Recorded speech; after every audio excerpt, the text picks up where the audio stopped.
welcome to my channel Stash the Cash. My name is Mrs. Lex, checking in with you once more today with another video.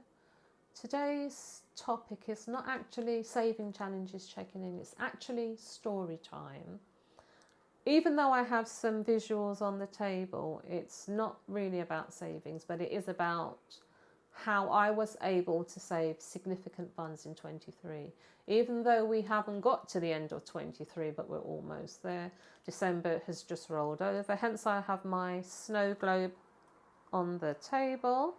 So I want to say happy December to you all, and I hope you are all doing well. So there is 14 things that I have stuck to, and in doing so I was able to save significant funds. So I don't just want to list them to you, I just want to give each point some clarity in saying why it was important to do so. So number one is to set a budget and try to stick to it. And the reason why you should set a budget and try to stick to it, when you set a budget, you know where every penny is going. You know, you're not going to waste anything. If something is going somewhere where it shouldn't be, it's tracked, so you know. So that's why it is important to set a budget, so you know where everything is going and when it's going. And number two, don't use credit cards unless you can clear the balance. For me, I stuck to this because by doing so, you're avoiding any interest payments, obviously. Interest payments is like a waste of money, really. If you can avoid it, why not? Who wants to pay interest? Especially now when everything's so expensive. Number three, I stopped buying sale items. And for me, this was significant because I used to be a sale item lady. And when I stopped buying sale items, I was able to save so much money. And I just believe, for me personally, just because something's got a red ticket on it, it may be a bargain, but do you really need it? And you don't always need it. You know, as women, we have so much stuff unworn anyway. So that's one of the things that helped me. My number four is to save in a different bank from where you do your regular banking. And the reason for doing so for me is out of sight, out of mind. A lot of the time when I was saving money, I even forgot about it because it wasn't in my eyesight. It wasn't in my normal bank. So I didn't really think about it. And then when I did check in, I was always shocked by the amount when the funds was growing and growing. So I think out of sight, out of mind, I think it's really helpful. And number five is to commit to becoming a regular saver. So whether you want to save weekly or monthly, I mean, that is your choice. But I felt that when you're doing the motions continuously, whether it weekly or monthly, you see funds growing quickly.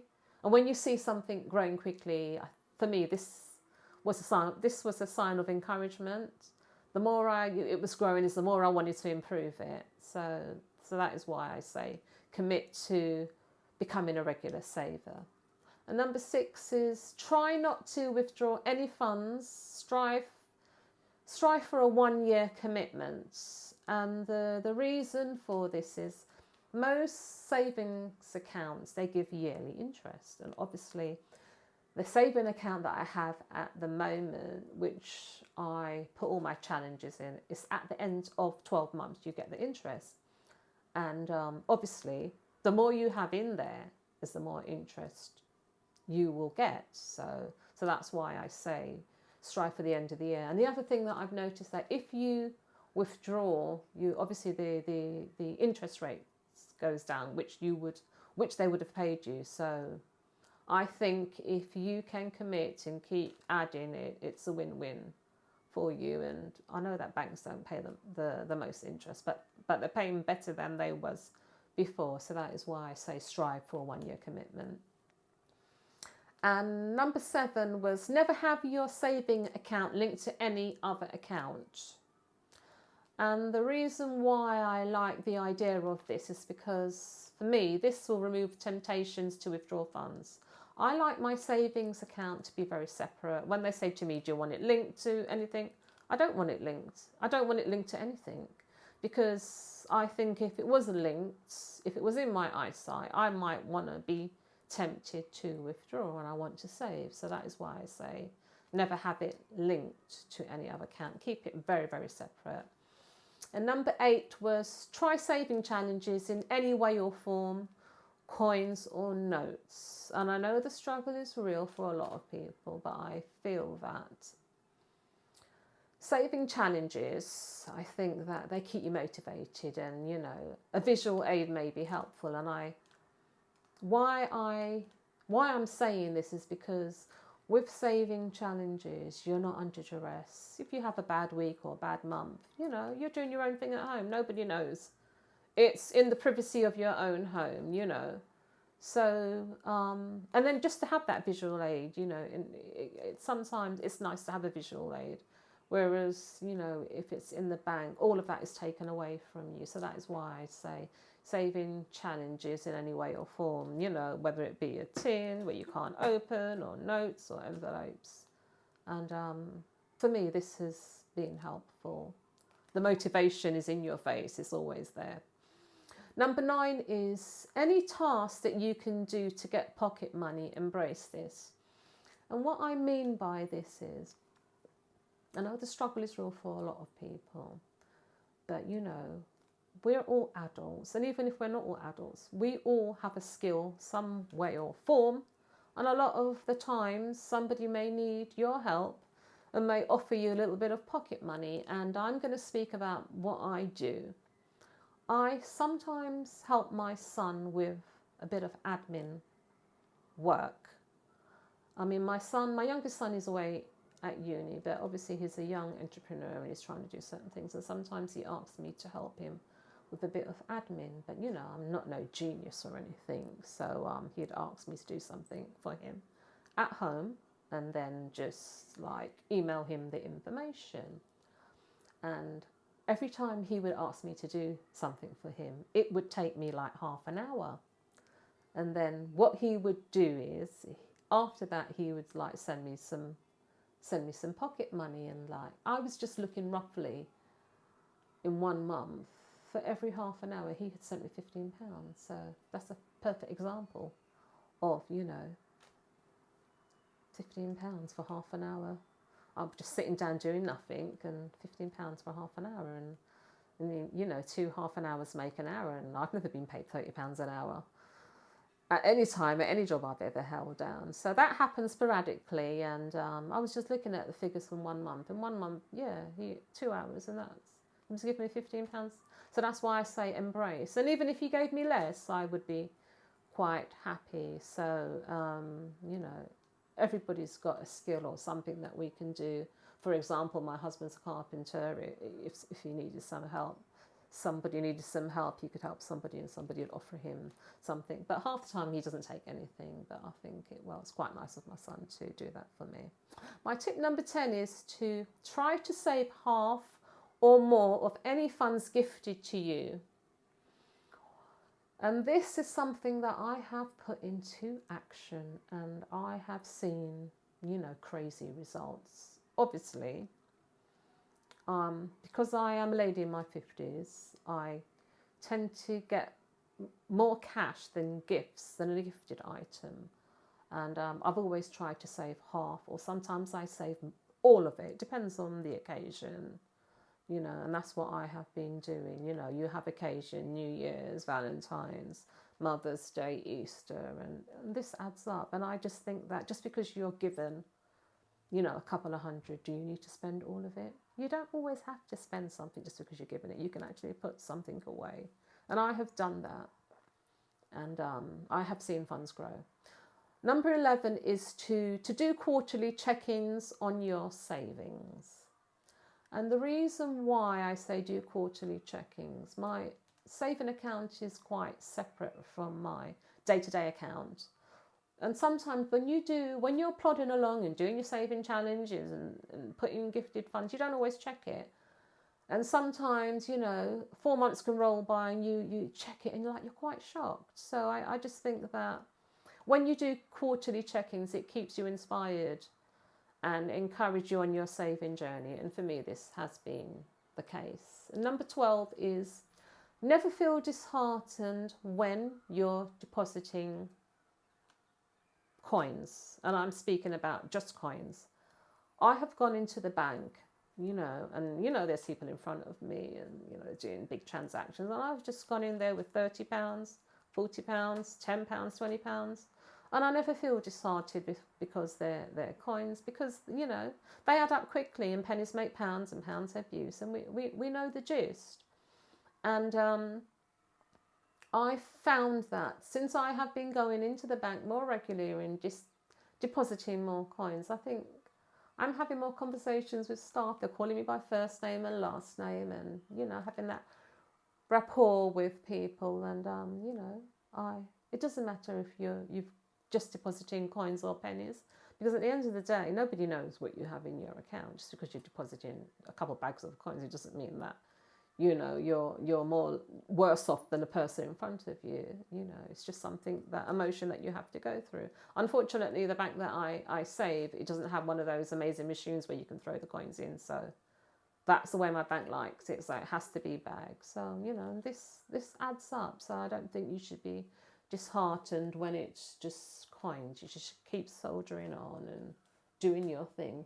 And number 13 is to give yourself credit for every milestone you reach. And what I meant by that is, from the first £100 to the first £1,000, never say it's only small. It's the action of doing that really counts. And that is what I have been doing. I embrace every step, every hurdle, every milestone, and it's all a positive, because obviously you're striving to be somewhere, and you have to start somewhere, whether it be big or small. It's the motion, it's the steps. And number 14 is keep soldiering on, looking forward to the end of the year.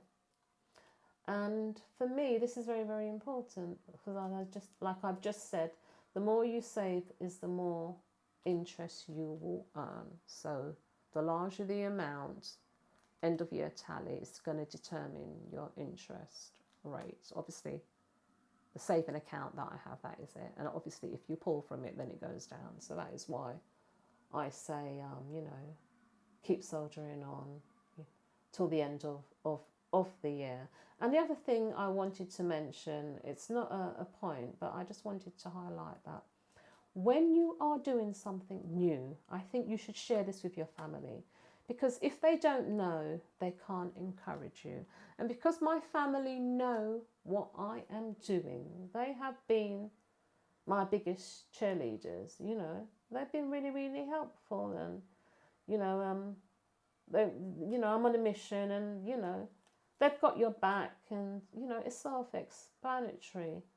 And just to highlight something that my son said to me a while back, never say you can't without trying. And that was a pep talk that was given to me a while ago by the youngest person in my household. And I embrace this, because he always says, if you don't try, how do you know you can't?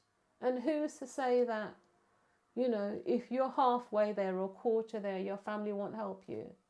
So these are the things that I have been embracing and striving with, and it's been getting me from A to B to C and so forth. And I've been able to save significant funds. And when I look back, obviously we're almost at the end of the year, and this is on reflection. These are the things that I have stuck to, and I just wanted to highlight them to you, that maybe there's something in there that maybe didn't cross your mind, and it may be helpful. So I just wanted to share that with you. So even though the struggle is real, we have to take some kind of action, or some kind of mini plan, even if we have to re-evaluate the way we do things. But it's self-explanatory. If you're trying to do something, there is a route, and you have to start, and your aim is to finish, not to stop in the middle or stop when you're halfway there. So that's it. So it's self-explanatory. So once again, I would like to say, if you are watching, thank you for tuning in. And if you are subscribed, thank you. And if you're thinking about subscribing, I would like you to. And I'd like to say to you once more, remember, it's not what you earn, it's what you keep. Pennies make pounds and pounds have use. And at the end of the day, that's all that matters. So once again, thank you for watching. I'd like you to comment, like and subscribe and become a part of the Stash and Save crew, because I really, really want us to become a bigger family, whether we're saving coins or notes. We can do it together. We can master it. We can do it. And even if you're still on the edge and you know, on the fence, still undecided, the new year is just around the corner. Maybe you've watched my video, maybe you're thinking, yeah, I'm going to try. And I'll be there, you know, do the baby steps together, week by week, brick by brick, as they say. So at the end of the day, I'm here for you. So please subscribe, comment, like and share the video. That would be nice. And in the meantime, I'd like to say to you, take care of yourself. God bless and see you soon.